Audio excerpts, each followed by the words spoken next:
وہ گلا بن جائے. اس سے روکنے کے لیے کہا کہ پہلے تو شکر ادا کرو کہ جو دوسری نعمتیں میسر ہیں پہلے ان کے اوپر شکر ادا کر لو، اللہ تعالیٰ کی نعمتوں کے اوپر کا استحضار کر لو اور مانگ لو اللہ تبارک و تعالی. پھر مانگو، پھر درود شریف بھیجو نبی کریم سرور عالم صلی اللہ علیہ وسلم پر کہ سارا کچھ اللہ تعالیٰ کے ساتھ جوڑنے والے، اللہ تعالیٰ کے ساتھ رشتہ قائم کرنے والے، اللہ تعالیٰ کے ساتھ بندے کو ملانے والے کون ہیں؟ حضور نبی کریم سرور عالم صلی اللہ علیہ وسلم. آپ پر درود بھیجو کہ تمہیں دعا بھی انہوں نے سکھائی.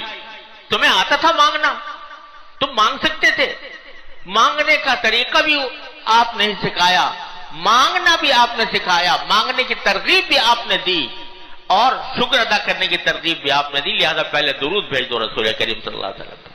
اور ہمارے حضرت والا حضرت عارفی قدس اللہ تعالیٰ سرہ ایک بات اور فرمایا کرتے تھے درود شریف کے بارے میں. یہ ایک ذوقی بات ہے، اس کو کوئی عقیدے کی طرف لے جانے کی ضرورت نہیں ہے، ذوقی بات ہے. حضرت فرمایا کرتے تھے کہ دیکھو رسول کریم صلی اللہ علیہ وسلم کا یہ طریقہ تھا. روایات میں آتا ہے کہ جب کوئی حضور اقدس صلی اللہ علیہ وسلم کو کوئی تحفہ دیتا، ہدیہ دیتا، تو عام طور سے اس ہدیے کا بدلہ دیتے تھے. بدلہ سے مراد یہ کہ اس کو مکافات کرتے تھے بدلے کی. کسی نے کوئی ہدیہ پیش کیا، اگر کوئی چیز موجود ہے تو وہ ہدیے کے طور پر اس کو پیش کر دی، اور کچھ نہیں تو اس کے لیے دعا فرما دی. رسول کریم صلی اللہ علیہ وسلم کی دعا کسی بندے کے لیے ایسی دعا جو جا کر ٹھیک لگتی تھی عرش کے اوپر، ایسی دعا. اب ایک حضرت عبداللہ بن عباس رضی اللہ تعالیٰ عنہ فرماتے ہیں کہ رسول کریم صلی اللہ علیہ وسلم کی میں نے اتنی خدمت کی ایک مرتبہ کہ آپ کے لیے پانی لا کے رکھ دیا وضو کے لیے. تو آپ نے اس کا بدلہ کیا دیا؟ فرمایا کہ اللہم فقہہ فی الدین وعلمہ التأویل. اے اللہ اس کو دین کی سمجھ عطا فرما اور اس کو قرآن کریم کی تفسیر کا علم عطا فرما. تو آج عبداللہ ابن عباس کو امام المفسرین کہا جاتا ہے. چھوٹے بچے تھے اس وقت جب یہ حضور نے دعا دی تھی. حضرت انس رضی اللہ تعالیٰ عنہ خدمت کیا کرتے تھے رسول کریم صلی اللہ علیہ وسلم کی، 10 سال خدمت کی، یہ بھی کم سن تھے. تو آپ نے ان کی خدمت کے بدلے دعا دی کہ اللہم بارک لہو فی مالہ و ولدہ. یہ دعا فرمائے کہ اللہ ان کے مال میں بھی برکت عطا فرما اور ان کے اولاد میں بھی برکت عطا فرما. تو حضرت انس وہ صحابی ہیں کہ جو بہت لمبی عمر پائی، 120 سال کے قریب تقریباً عمر پائی. اور وہ کہتے ہیں کہ جتنے انصاری صحابی ہیں ان میں سب سے زیادہ دولت مند میں ہوں حضور کی دعا کے برکت. یہ تو ہے ہی. اور کہنے لگے کہ فلاں سال جب حجاج جس دن آیا تھا تو اس دن میری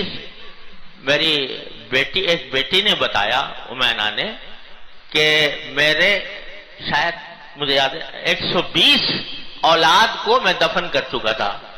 یعنی 120 اولاد جو ہے وہ مر چکی تھی، اتنی اولاد ہوئی. اور یہ کس نے بتایا؟ میری بیٹی نے، ایک بیٹی نے بتایا. تو اتنے 120 ہے یا مجھے ہو سکتا ہے عدد میں کوئی مبالغہ ہو، لیکن تقریباً اتنی ہی بتائی کہ اتنی اولاد مجھے اللہ تعالیٰ نے دی آپ کی اس دعا کی برکت سے کہ میرے مال میں برکت ہو اور میری اولاد میں برکت ہو. تو رسول کریم سرور عالم صلی اللہ علیہ وسلم کی سنت یہ تھی کہ کوئی نہ کوئی بدلہ عطا فرماتے تھے اس شخص کو جو کوئی ہدیہ پیش کرے یا کوئی خدمت کرے رسول کریم صلی اللہ علیہ وسلم کی. تو ہمارے حضرت فرماتے تھے، حضرت عارفی قدس اللہ تعالیٰ سرہ، کہ یہ درود شریف جو ہے یہ بندے کا اور امتی کا ایک ہدیہ ہے جو رسول کریم سرورت عالم صلی اللہ علیہ وسلم کی خدمت میں پیش کیا جاتا ہے۔ اور حدیث میں یہ ہے کہ فرشتے یہ درود شریف لے کر جاتے ہیں سرکار دو عالم صلی اللہ علیہ وسلم کی خدمت میں، آپ کی خدمت میں لے جاتے ہیں اور آپ کو پہنچاتے ہیں کہ آپ کے فلاں امتی نے آپ پر درود بھیجا ہے۔ یہ باقاعدہ لے کر جاتے ہیں فرشتے رسول کریم صلی اللہ علیہ وسلم۔ تو ہمارے حضرت فرماتے تھے کہ بھائی میرے ذوق کی بات ہے کہ جب عام زندگی کے اندر رسول کریم صلی اللہ علیہ وسلم کا یہ معمول تھا کہ کوئی ہدیہ پیش کرے تو کوئی نہ کوئی بدلہ اس کو عطا فرماتے تھے یا کم از کم دعا فرماتے تھے۔ تو جب ہمارا درود شریف پہنچے گا سرکار دو عالم صلی اللہ علیہ وسلم کی بارگاہ میں تو ضرور وہ آپ ہدیہ پیش کرتے ہوں گے، اس کا مکافات کرتے ہوں گے۔ اور مکافات کیا ہے کہ دعا فرماتے ہوں گے کہ اس بندے کی حاجت ہے اللہ آپ پوری فرما دیجئے، دعا فرماتے ہوں گے۔ لہذا سکھایا یہ کہ اپنی بات بعد میں کہو، اپنی تکلیف اپنی حاجت بعد میں کہو، پہلے اللہ تعالیٰ کا شکر ادا کر لو، الحمدللہ کہہ لو، اللہ تعالیٰ کا شکر ادا کر لو، اور اس کے بعد نبی کریم سرورت عالم صلی اللہ علیہ وسلم کی خدمت میں درود شریف کا ہدیہ بھیج دو، پھر مانگو۔ تو شکر سے آغاز کر کے یہ شکر سے شروع کر کے یہ فرما دیا کہ شکر کہیں ایسا نہ ہو کہ میری دعا گلہ بن جائے، شکوہ بن جائے، لہذا پہلے شکر، اے اللہ آپ کا کرم ہے، اتنی نعمتیں مجھے ملی ہوئی ہیں کوئی حد و حساب نہیں ہے، تو اس واسطے پہلے میں شکر ادا کرتا ہوں ان کا، پھر آپ کے نبی پاک صلی اللہ علیہ وسلم پر درود بھیجتا ہوں، پھر اپنی حاجت آپ کے سامنے پیش کرتا ہوں۔ حاصل کیا ہوا اس کا؟ حاصل یہ کہ اللہ آپ نے بہت کچھ مجھے دے رکھا ہے، اے اللہ مجھے نعمتوں میں آپ نے پالا ہوا ہے اور میرے اوپر نعمتوں کی بارش ہو رہی ہے، لیکن ایک حاجت ہے میری، اے اللہ اس کو پورا فرما دی۔ یہ ہے بندے کی بندگی کا تقاضا۔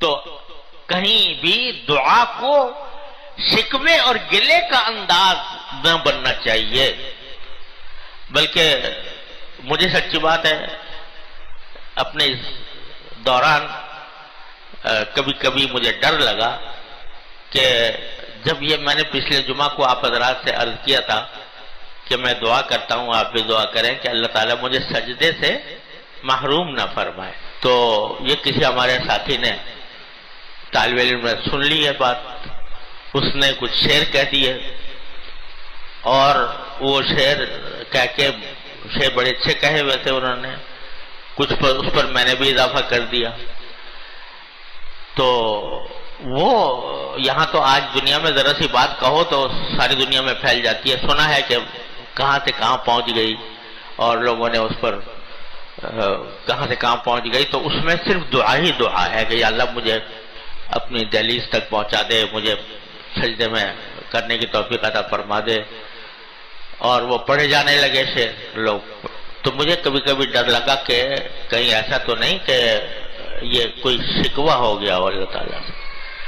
ارے بے شک زمین پر سجدہ کرنے کی نعمت اللہ تبارک و تعالیٰ کی بڑی عظیم نعمت ہے اور اس کو مانگنا ضرور چاہیے، لیکن جس حال میں رکھے وہی حال اچھا ہے، نہ تو ہے ہجر ہی اچھا نہ وصال اچھا ہے، یار جس حال میں رکھے وہی حال اچھا۔ مولانا رومی رحمت اللہ علیہ فرماتے ہیں کہ چونکہ بر میخت ببندت بستباش، چونکہ بر میخت ببندت بستباش، چون کشایت جابو کو بر جستباش، کہ اگر اللہ تعالیٰ تمہیں کسی وقت میخ سے یعنی کیل سے گاڑ دے اور باندھ کر بٹھا دے تو بندے پڑے رہو، یہی اس کی مرضی ہے، یہی اس کا فیصلہ ہے، تو بندے پڑے رہو۔ اور چون کشایت چابکو بر جستباش، جب وہ کھول دے تو پھر تیز رفتاری سے کام کرو۔ تو تمہاری تجویز کیا ہے؟ تم کیا ہو، تمہاری تجویز کیا ہے؟ بات یہ ہے کہ فیصلہ انہی کا ہے اور اسی پر راضی رہنا چاہیے، اسی پر خوش رہنا چاہیے۔ جب وہ زمین کے سجدے کی نعمتیں اور اس کا اجر اور اس کا حساب وہ ایسے جھک کر سجدے کرنے میں دے رہے ہیں تو ان کا کرم ہے، ان کی عطا ہے، وہ کوئی ایسی بات نہیں ہے کہ جس کو معاذ اللہ برا مانا جائے، تو وہ تو ان کا فیصلہ۔ تو کیا کرو کہ راضی بقضا رہو، اللہ تعالیٰ کی تقدیر پر راضی رہو۔ چونکہ بر میں خط ببندد بستباش، چون کشاید چابک و برجستہ باش۔ تو اللہ تبارک و تعالیٰ چاہ رہے ہیں کہ تم ابھی بندھے پڑے رہو، تو رہو بندھے پڑے ہوئے، کیا ہے؟ اسی میں ان کی رضا ہے، اسی میں ان کی خوشی ہے، تو اسی میں تمہاری خوشی ہونی چاہیے۔ حضرت ذوالنون مصری رحمۃ اللہ علیہ بڑے درجے کے اولیاء اللہ میں سے ہیں، ان سے کسی نے پوچھا کہ حضرت کیسے مزاج ہیں، کیا حال ہے؟ تو انہوں نے جواب میں فرمایا تم اس شخص کا کیا حال پوچھتے ہو، اس شخص کا کیا حال پوچھتے ہو جس میں دنیا کا کوئی کام اس کی مرضی کے بغیر نہیں ہوتا۔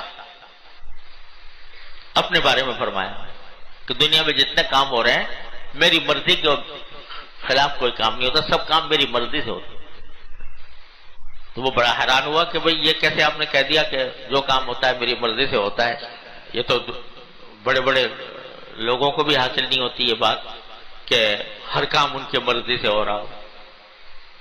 یہ کیسے ہوتا ہے کہ ہر کام آپ کی مرضی سے ہوتا ہے؟ کہا میں نے اپنی مرضی کو اللہ کی مرضی میں فنا کر دیا ہے، میں نے اپنی مرضی کو اللہ کی مرضی میں فنا کر دیا ہے کہ میری مرضی وہی ہے جو میرے مولا کی مرضی ہے، جو اس کی رضا ہے، اس کی رضا یہ ہے کہ میں بیمار رہوں، مجھے میری رضا بھی اس میں ہے، اس کی مرضی یہ ہے کہ میں کسی پریشانی میں ہوں، میری مرضی بھی یہی ہے۔ یعنی میں اس کو اپنی مرضی کو میں نے فنا کر دیا اللہ تعالیٰ کی مرضی میں۔ ہاں مانگنا سنت ہے مانگوں گا اللہ تعالیٰ سے، لیکن مرضی یہ ہے کہ جب تک آپ بیمار رکھے میں بھی راضی ہوں اس کے اوپر، جب آپ صحت مند کر دیں میں اس کے اوپر راضی ہوں، تو میں نے مرضی اپنی ساری فنا کر دی ہے ان کو۔ تو بھائی اللہ تبارک و تعالیٰ کے انعامات کا آدمی اگر دھیان رکھے تو پھر کبھی اس کے دل میں نہ ناشکری پیدا ہو، نہ کفران نعمت ہو، نہ کوئی اللہ بچائے شکوہ اور گلہ کبھی خیال میں آئے۔ حضرت عون ایک بڑے بزرگ ہیں، تابعی ہیں، تو وہ ایک حدیث آتی ہے جس میں رسول کریم صلی اللہ علیہ وسلم نے فرمایا، یاد رکھنے کی اور عمل کرنے کی حدیث ہے۔ رسول کریم صلی اللہ علیہ وسلم نے ارشاد فرمایا کہ دین کے معاملے میں ہمیشہ اپنے سے اوپر کو دیکھو، دین کے معاملے میں اپنے سے اوپر کو، جو تم سے زیادہ دین پر عمل کر رہا ہے، جو زیادہ عبادت گزار ہے، جو اللہ تعالیٰ کے ساتھ زیادہ تعلق رکھتا ہے، اللہ تعالیٰ کے احکام پر زیادہ عمل کرتا ہے، اس کو دیکھا کرو۔ اس کو دیکھو گے تو دل میں رغبت اور ترغیب پیدا ہوگی کہ ہم بھی اس جیسے ہو جائیں، ہم بھی اس جیسے ہو جائیں، اس کے قریب پہنچ جائیں۔ تو دین کے معاملے میں اپنے سے اوپر کے لوگوں کو دیکھو، بڑے بڑے بزرگوں کو دیکھو، بڑے بڑے اولیاء کو دیکھو، وہ کس طرح زندگی گزار رہے ہیں، تو آدمی کو کبھی عجب پیدا نہیں ہوگا۔ یعنی کبھی دل میں یہ نہیں آئے گا کہ میں بہت اچھا ہوں، ارے بھائی جب وہ نظر آ رہے ہیں تو کون سا۔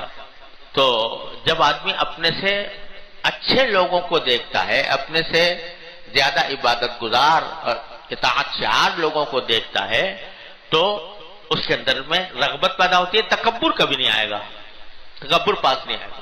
اور اس کا مظاہرہ ہوتا ہے حرمین شریفین میں۔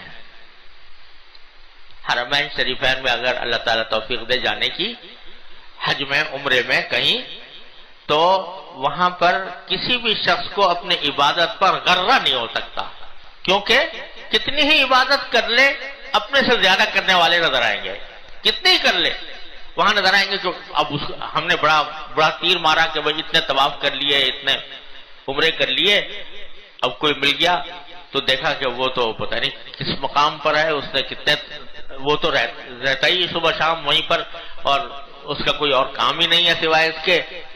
تو وہاں جا کر اچھے اچھے لوگوں کا جو اپنے نیکی کا غرہ رکھتے ہوں، ان کا وہ غرہ ٹوٹ جاتا ہے، اپنے سے بڑے لوگ نظر آتے ہیں. تو اس سے ایک تو پہلا یہ دین کے معاملے میں اپنے سے بلند کو دیکھو تو اس کو کیا ہوگا کہ ایک تو تکبر مٹے گا، عجب نہیں آئے گا پاس. دوسرے رغبت ہوگی کہ بھئی یہ جیسا یہ کام کر رہا ہے، اللہ تعالیٰ مجھے بھی توفیق عطا فرما دے، میں بھی اس جیسا ہو جاؤں.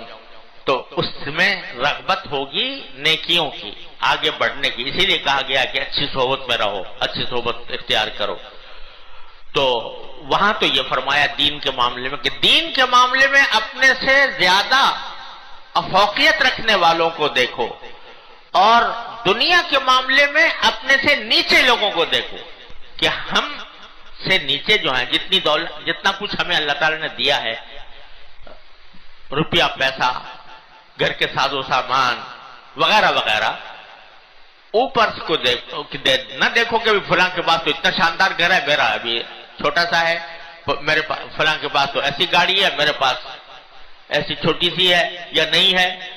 اور تو اگر یہ کرو گے تو زندگی بھر ناشکری میں بھی رہو گے، تکلیف میں بھی رہو گے. اب یہ اللہ بچائے جب مال کی دوڑ شروع ہوتی ہے کہ میں فلاں کی طرف پہنچ جاؤں، جب فلاں تک پہنچ جاتا ہے اس سے اوپر نظر آتا ہے وہاں تک پہنچ جاؤں.